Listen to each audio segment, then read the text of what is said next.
ನನ್ನ ಹೆಸರು ದಿನೇಶ್ ಅಂತ ಹೇಳಿ, ಗೊರಗುಂಡಿ, ಹೊಳೆನರಸೀಪುರ ತಾಲೂಕು, ಹಾಸನ ಜಿಲ್ಲೆ. ನಾವು ಸುಮಾರು ಇದು ಎರಡನೇ ವರ್ಷದಿಂದ ಬೆಳೀತಾ ಇದ್ವಿ ಬಾಳೆ. ಸುಮಾರು ಒಂದು 4-5 ವರ್ಷದ ಮುಂಚೆ ಈ ಥರ ಬಾಳೆ ಬೆಳೆದಿದ್ವಿ. ಅವಾಗ ಸ್ವಲ್ಪ ಕೆಲವೊಂದು ಕಂಪ್ಲೇಂಟ್ ಇತ್ತು. ಏನಂದರೆ ಅದೇ ಎಲೆ ಸುತ್ತೋದು ಮತ್ತು ಗರಿ ಸುತ್ಕೊಳ್ಳೋದು ಆ ಥರ ಎಲ್ಲ ಸಮಸ್ಯೆ ಇತ್ತು. ಇವಾಗ ಏನಾಗಿದೆ ಅಂದರೆ ಇವರು ಕೊಟ್ಟ ಗೊಬ್ಬರದಿಂದ ತುಂಬ ಚೆನ್ನಾಗಿ ಬಂದಿದೆ. ಏನೇನು ಗೊಬ್ಬರ ಹಾಕಿದ್ರಿ ಸರ್? ಇದು ನ್ಯೂಟ್ರಿ ಕಿಟ್ಟು. ಓಕೆ. ಇದು ನಿಮ್ಮದು 30 kg ಬ್ಯಾಗ್ ಬರುತ್ತಲ್ಲ, ಅದು ಸುಮಾರು 7ರಿಂದ 8 ಟೈಪ್ ಗೊಬ್ಬರ ಇದೆ ಅದು.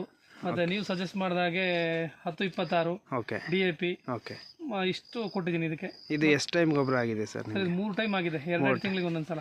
ಓಕೆ. ನ್ಯೂಟ್ರಿಕಿಟ್ ಪ್ರತಿ ಸದಿಗೂ ಪ್ರತಿ ಬ್ಯಾಚು ನ್ಯೂಟ್ರಿಕಿಟ್ ಹಾಕಿದ್ದೀವಿ ನಾವು. ಎಷ್ಟು 2 ಬ್ಯಾಗ್ ಹಾಕಿದ್ದೀರಾ? 2 ಬ್ಯಾಗ್ ಹಾಕಿದ್ದೀನಿ. 2 ಬ್ಯಾಗ್ ಥರ ಜೊತೆಗೆ.